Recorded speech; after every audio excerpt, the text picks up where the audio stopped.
Hello hi നമ്മൾ വീണ്ടും കാണാൻ പോകുന്നത് മാത്സ് ആൻഡ് മാറ്റർ എന്നുള്ള ഒരു ചാപ്റ്ററിന്റെ ക്വിക്ക് റിവിഷനുമായിട്ടാണ്. അതിനകത്ത് ഏറ്റവും ഇമ്പോർട്ടന്റ് ആയിട്ടുള്ള ഇക്വേഷൻസുമായിട്ടാണ് കാണാൻ പോകുന്നത്. ഫസ്റ്റ് നമുക്ക് ഡിസ്കസ് ചെയ്യാനുള്ളത് magnetic dipole moment. Magnetic dipole എന്താണെന്നുള്ളതാണ്. Magnetic dipole means two equal and opposite poles separated by a small distance. Magnetic ഡൈപോളിന്റെ എക്സാമ്പിൾ ഒരു ബാർ മാഗ്നറ്റ് ആണ് അല്ലെ. മാഗ്നറ്റിക് ഡൈപോൾ മൊമെന്റ് കണ്ടുപിടിക്കാനുള്ള എക്സ്പ്രഷൻ ആണ് M=P×L. അതിന്റെ SI unit ampere metre square ആണ്. എടാ ഇത് നോക്കണം, ഈ പോൾ സ്ട്രെങ്ത് P എന്ന് പറഞ്ഞ പോൾ സ്ട്രെങ്ത് ആണ്. നമുക്ക് അതിനെ വേണമെങ്കിൽ സ്മോൾ ലെറ്റർ M എന്നുള്ള ലെറ്റർ ഉപയോഗിച്ചിട്ടും റെപ്രസെന്റ് ചെയ്യാൻ പറ്റും. ഈ പോൾ സ്ട്രെങ്തിന്റെ യൂണിറ്റ് എന്താണെന്നുള്ളത് പലപ്പോഴായിട്ട് ചോദിച്ചു കണ്ടിട്ടുണ്ട്. അത് ആംബിയർ മീറ്റർ ആണ്. എടാ ഇതിന്റെ വെക്ടർ ആണ്, ഇതൊരു വെക്ടർ ആണ്. ഡയറക്ഷൻ സൗത്ത് നിന്ന് നോർത്തിലോട്ടാണ് നമുക്കറിയാം. ഇനി വേണ്ടത് മാഗ്നറ്റിക് ഡൈപോളിന്റെ എക്സാമ്പിൾ ഓർക്കണം. ബാർ മാഗ്നറ്റ് ആണ്. Magnetic field due to a magnetic dipole or magnetic field due to a bar magnet. എടാ electric field due to electric dipole പറഞ്ഞ പോലെ തന്നെ magnetic field due to a bar magnet നമുക്ക് discuss ചെയ്യാം. അത് അതിന്റെ axial ലൈനിൽ പ്രൊഡ്യൂസ് ചെയ്യുന്ന magnetic field μ0/4π 2mr divided by r² - l² whole square എന്ന് എഴുതാം.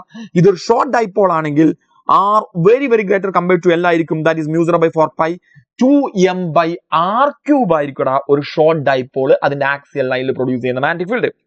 ഇനി ഇവിടുത്തെ പ്രത്യേകത angle between magnetic dipole moment and magnetic field equal to 0. ഇതാണ് ഷോർട്ട് ഡൈപോളിന്റെ കേസിൽ ഓർക്കേണ്ടത്. അത് അതിന്റെ ആക്സിയൽ ലൈനിൽ പ്രൊഡ്യൂസ് ചെയ്യുന്ന മാഗ്നറ്റിക് ഫീൽഡിനെ കുറിച്ച് പറയുമ്പോൾ ഓർക്കേണ്ടത്. അടുത്ത പ്രശ്നം എന്ന് പറയുന്നത് ഒരു ബാർ മാഗ്നറ്റ് അതിന്റെ ഇക്വറ്റോറിയൽ ലൈനിൽ പ്രൊഡ്യൂസ് ചെയ്യുന്ന മാഗ്നറ്റിക് ഫീൽഡ് ആണ്. എടാ ഇക്വറ്റോറിയൽ ലൈനിൽ പ്രൊഡ്യൂസ് ചെയ്യുന്ന magnetic field μ0/4π m/r² + l² all raised to 3/2. ഇതൊരു ഷോർട്ട് ഡൈപോൾ ആണെങ്കിൽ B equatorial is equal to μ0/4π m/r³ വരും. B axial is equal to magnitude മാത്രമാണെങ്കിൽ 2 × B ഇക്വറ്റോറിയൽ എന്ന് എഴുതാം. അല്ലെങ്കിൽ -2 × B ഇക്വറ്റോറിയൽ. ആക്സിയൽ ലൈനിൽ പ്രൊഡ്യൂസ് ചെയ്യുന്ന ഫീൽഡിന്റെ ഓപ്പോസിറ്റ് ഡയറക്ഷനിലാണ് ഇക്വറ്റോറിയൽ ലൈനിൽ പ്രൊഡ്യൂസ് ചെയ്യുന്ന field. Angle between magnetic moment and magnetic field is equal to 0 ആണ് മാഗ്നറ്റിക് മൊമെന്റും മാഗ്നറ്റിക് ഫീൽഡിനും ഇടയിലുള്ള ആംഗിൾ. ഇനി torque acting on A bar magnet place in A uniform magnetic field. Torque കണ്ടുപിടിക്കാനുള്ള expression MB sin θ അല്ലെങ്കിൽ M × B എന്ന് എഴുതാം. ഇനി ഇതിനകത്ത് തന്നെ ഈ dipole is parallel or anti parallel to magnetic field θ value 0 180 ആയിരിക്കും. ആ സമയത്ത് ടോർക്ക് 0 ആണ്. ഈ dipole is perpendicular to magnetic field θ 90 ആയിരിക്കും. ആ സമയത്ത് ടോർക്ക് മാക്സിമം ആണ്, which is equal to MB sin 90, that is MB. If dipole is in a non-uniform magnetic field, in that case there is a net force and also net torque, which means this dipole or this bar magnet have both translatory and rotatory motion. Okay. Next, work done to turn the bar magnet in a uniform magnetic field. W is equal to MB cos θ1 minus cos θ2. MB cos θ1 minus cos θ2. This is work done to turn the magnet in a uniform magnetic field. Okay. Potential energy of a bar magnet in a uniform magnetic field. Potential energy of a bar magnet in a uniform magnetic field, that is U is equal to -MB cos θ or U is equal to -M vector dot B vector. Theta value 0 ആണെങ്കിൽ potential energy -MB ആണ്, that is stable equilibrium.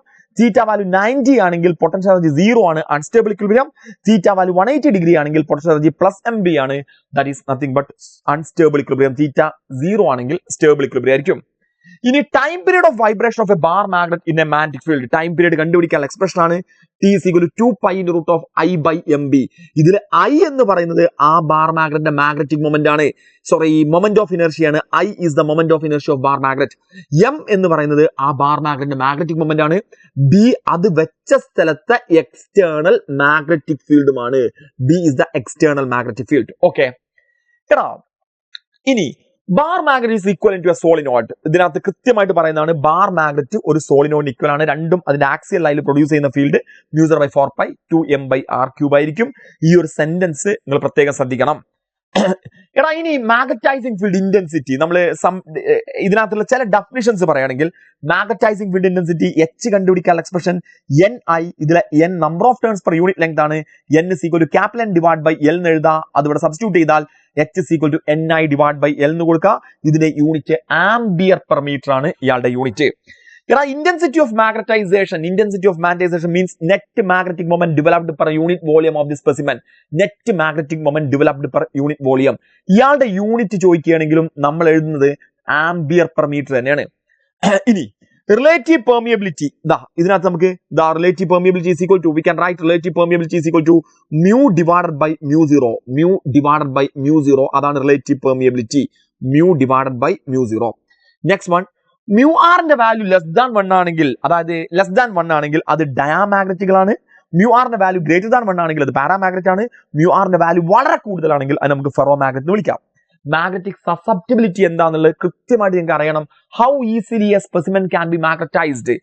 Susceptibility കണ്ടുപിടിക്കാനുള്ള expression ആണ് intensity of magnetisation, അതാണ് M, intensity of magnetisation by magnetising field intensity. Intensity of magnetisation by magnetising field intensity. ഈ susceptibility ഒരു unitless dimensionless physical quantity ആണ്. നമുക്ക് വേണമെങ്കിൽ B vector is equal to mu 0 ni നമ്മൾ എഴുതാറുണ്ട്. niക്ക് പകരം h എന്ന് കൊടുക്കാം. അപ്പൊ B vector is equal to mu 0 h എന്ന് വേണമെങ്കിലും എഴുതാം. സസെപ്റ്റിബിലിറ്റിയും റിലേറ്റീവ് പെർമിയബിലിറ്റിയും നമ്മുടെ റിലേഷൻ ആണ് mu r. Relative permeability mu r is equal to 1 plus susceptibility. അങ്ങനെ വേണമെങ്കിൽ അങ്ങനെയും എഴുതാം. ക്യൂറി ലോ, ഈ ക്യൂറി ലോ എന്നുള്ള ഫിനോമിന കാണിക്കുന്നത് പാരാമാഗ്നറ്റിക് സബ്സ്റ്റൻസ് ആണ്. ക്യൂറി ലോ പറയുന്നത് പാരാമാഗ്നറ്റിന്റെ susceptibility inversely proportional to temperature. അപ്പൊ ക്യൂറി ലോന്റെ കേസിൽ ഒരു സസെപ്റ്റിബിലിറ്റി ടെമ്പറേച്ചർ ഗ്രാഫ് വരയ്ക്കുകയാണെങ്കിൽ ആ ഗ്രാഫ് പാരാമാഗ്നറ്റിന്റെ കേസിൽ ഇൻവേഴ്സ് റിലേഷനാണ്. നിങ്ങൾ ഈ ഗ്രാഫുകളെ കുറിച്ച് ജസ്റ്റ് ഒരു ഐഡിയ ഉണ്ടാക്കണം. ഡയാമാഗ്നറ്റ് ആണെങ്കിൽ ഡയാമാഗ്നറ്റിന്റെ സസെപ്റ്റിബിലിറ്റി ടെമ്പറേച്ചർ ഗ്രാഫ് ചോദിക്കുകയാണെങ്കിൽ susceptibility independent of temperature and also negative, ഇങ്ങനെ എഴുതിയാൽ മതി. ഇനി പാരാമാഗ്നറ്റിന്റെ കേസിൽ നമ്മൾ സസെപ്റ്റിബിലിറ്റി ടെമ്പറേച്ചർ ഗ്രാഫ് വരയ്ക്കാന്ന് വിചാരിച്ചോ. പാരാമാഗ്നറ്റിന്റെ കേസിൽ സസെപ്റ്റിബിലിറ്റി ടെമ്പറേച്ചർ ഗ്രാഫ് വരയ്ക്കുകയാണെങ്കിൽ സസെപ്റ്റിബിലിറ്റി ഇൻവേഴ്സ്ലി പ്രൊപ്പോർഷണൽ ടെമ്പറേച്ചർ, ഗ്രാഫിന്റെ ഷേപ്പ് ഇങ്ങനെയായിരിക്കും.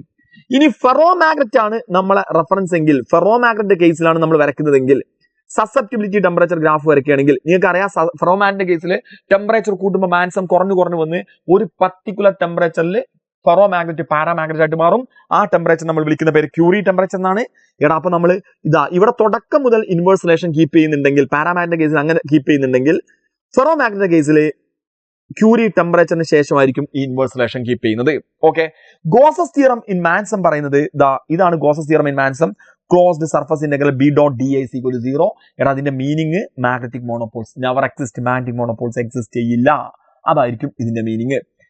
അടുത്തൊരു പ്രശ്നം എന്ന് പറയുന്നത് ക്ലാസിഫിക്കേഷൻ ഓഫ് മെറ്റീരിയൽസ് ആണ്. മെറ്റീരിയൽ നമുക്ക് രണ്ടായിട്ട് ക്ലാസിഫൈ ചെയ്യാം, നോൺ മാഗ്നറ്റിക് മെറ്റീരിയലും മാഗ്നറ്റിക് മെറ്റീരിയലും. നോൺ മാഗ്നറ്റിക് മെറ്റീരിയൽ ആണെങ്കിൽ mu r ന്റെ വാല്യൂ 1 ആയിരിക്കും.